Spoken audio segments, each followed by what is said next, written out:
এটি একটি নাস্তিক চ্যানেল যা ইসলাম সম্পর্কে সত্যতা প্রকাশ করে মুসলিম মানুষের কাছে পৌঁছানোর চেষ্টা করে এবং তাদের মানবতাবাদী ও যৌক্তিক চিন্তার পথে পরিচালিত করতে চায়। আমাদের উদ্দেশ্য মুসলিমদের প্রতি কোনো রকম ঘৃণা ছড়ানো বা তাদের অপমান করা নয়। কেন আমি ইসলাম ছাড়লাম? নমস্কার আদাব বন্ধুদের, আমি জাফর হেরেটিক, আমি আপনার বন্ধু এবং হোস্ট। আমার এই ভিডিওটি লাইক করুন, শেয়ার করুন এবং আমার চ্যানেলটি সাবস্ক্রাইব করুন। সাথেই ঘন্টা বোতামটি চেপে অল নোটিফিকেশন অপশনটি নির্বাচন করে নিন। এটি কোনো নতুন ভিডিও নয়, এটি আমার শো প্রশ্ন উত্তর এর একটি অংশ, যেখানে আমি বেশ কিছু মানুষের প্রশ্নের সংক্ষেপে উত্তর দিয়েছিলাম যে আমি কেন ইসলাম ছেড়েছিলাম এবং কেন আমি একজন নাস্তিক হয়েছি। অনেকেই এই অংশটিকে খুব পছন্দ করেছিলেন, আর কয়েকজনের ডিম্যান্ড ছিল এটি আলাদা ভিডিও হিসেবে দেওয়া হয় যাতে এটি সহজে শেয়ার করা যায়। এটি একটি ছোট ভিডিও, তাই এতে আমি আপনার জন্য ইংরেজি সাবটাইটেলও যোগ করেছি।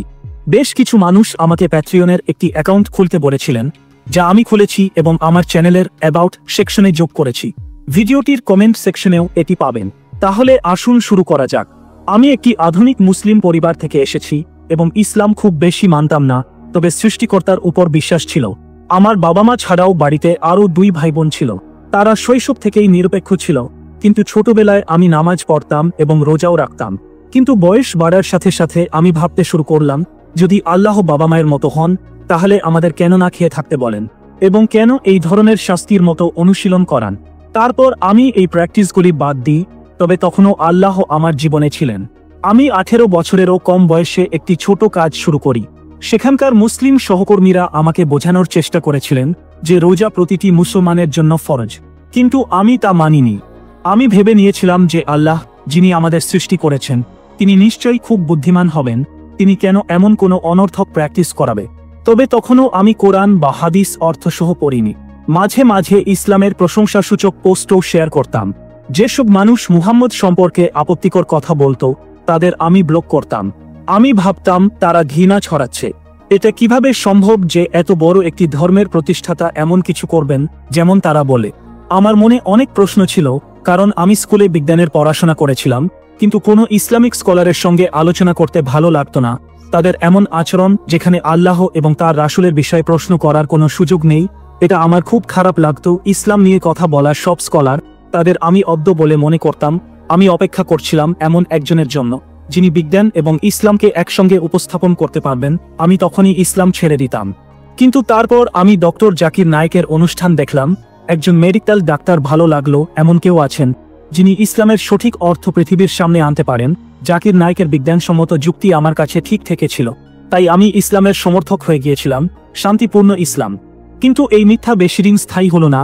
একবার আমার এক অমুসলিম বন্ধু আমাকে জিজ্ঞাসা করল, আপনার রাসূল কি সত্যিই 6 বছরের একটি মেয়ের সঙ্গে বিবাহ করেছিলেন? আমি বলেছিলাম, না ভাই, এটা মিথ্যা, এগুলো ঘৃণা ছড়ানোর কথা, সে কিছু বলেনি। কিন্তু এবার আমি অনুভব করলাম যে এখন আমাকে ইসলামের বিষয় পড়তেই হবে, যাতে পরের বার কেউ এমন কথা বললে আমি তাকে বাস্তবতা ব্যাখ্যা করতে পারি। আমি প্রথমে কোরআন নিলাম এবং অর্থসহ পড়তে শুরু করলাম। আমার সন্দেহ হলো যে হয়তো এই অনুবাদটা ভুল। এরপর আমি কোরআন সম্পর্কিত তাফসির পড়লাম এবং আমি চমকে উঠলাম।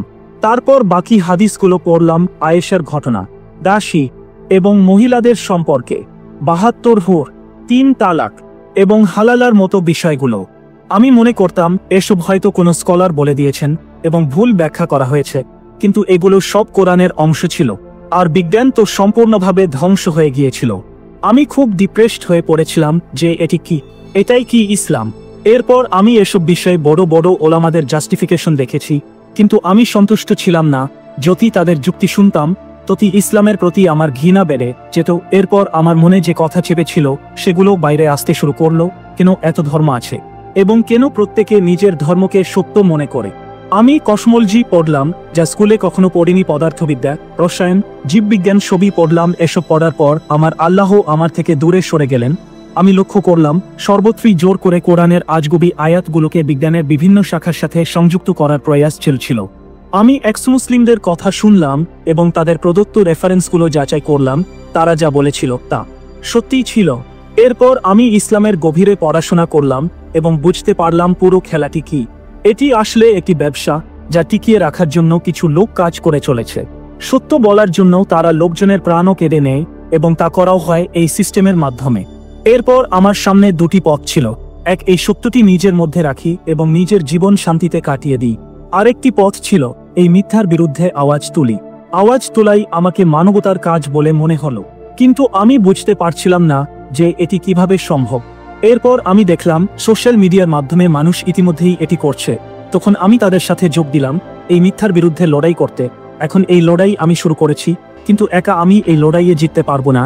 এই লড়াই তবেই জেতা সম্ভব যখন আরও বেশি মানুষ এতে যোগ দেবে।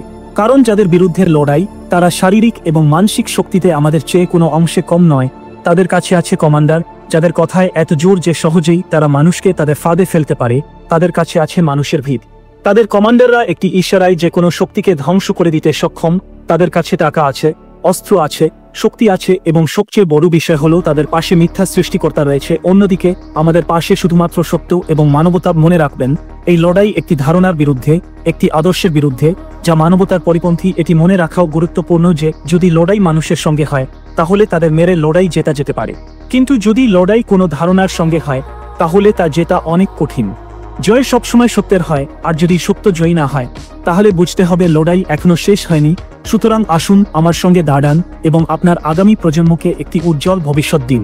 আমাকে সমর্থন করুন এবং আমার বার্তা সঠিক জায়গায় পৌঁছাতে সাহায্য করুন, যাতে ভবিষ্যৎ মানবতার এবং বিজ্ঞানের হতে পারে। আজকের শোতে এতটুকুই। আবার দেখা হবে নতুন কোনো পর্বে, নতুন একটি বিষয়ে। ততক্ষণ পর্যন্ত নিরাপদ থাকুন এবং নিজের এবং আপনজনদের যত্ন নিন। জয় হিন্দ।